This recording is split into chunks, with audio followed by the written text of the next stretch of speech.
ari kugambira ari Kisoro Mayor's Gardens omuri municipality Kyagulanyi yorekere ngu Kisoro nebasa kutunguka ezaha rurengo rundi yatora n'omwebembezi orukumanya ebyetengo by'abatura.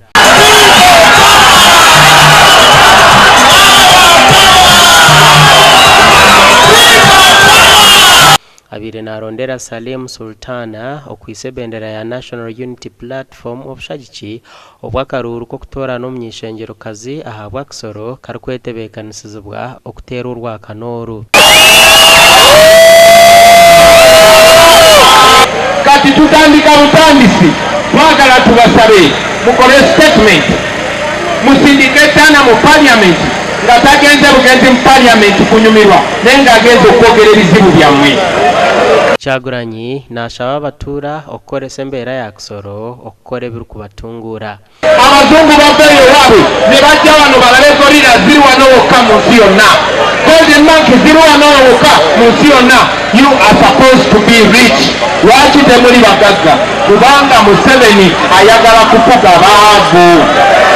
Member of Parliament mwagaho mutunye kuja kubavugira atari kujya iri agahora imyaka 5 yicaye ku ntebe ariko akirara wensi gusa ariko yakira sente gusa ariko akagera kavuga akajya mu office zitandukanye kugira ngo agende abavuga Kisoro tumeze kujya twifuza imihanda ya tourism y'abaturage muri 2006 na n'ubu. Ebyo bikiryaho Elimate omugambirizi wa polisi omukyanga kya Kigezi nayoreka ngo ebyo kwerinda byonjira omwamaani kubasa obururo obu okuterwa kurungi. Ekingusaba no kugira ngo abantu bitu batambura mu mateeka bakore ebibyonka ebisemerire kandi bakwatanisa n'itwe nka security bakugambira ngo toraha ningo tatoraha kikole habwo burungi bw'omuzano.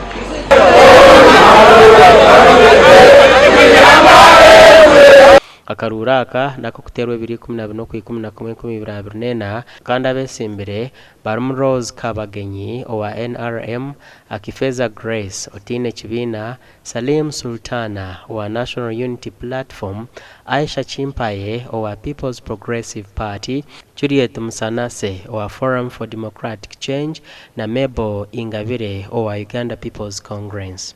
Akaruraka nikija ho bwanyuma yo kufa kwa Sara Matekenyira bahitsi owabira lyo myishengero kazi wa Kisoro kandi Minister w'Ageihangwe byo kwerinda n'Enshonga z'abantu kazirwanaho gasha kwa Job na Manyapuli.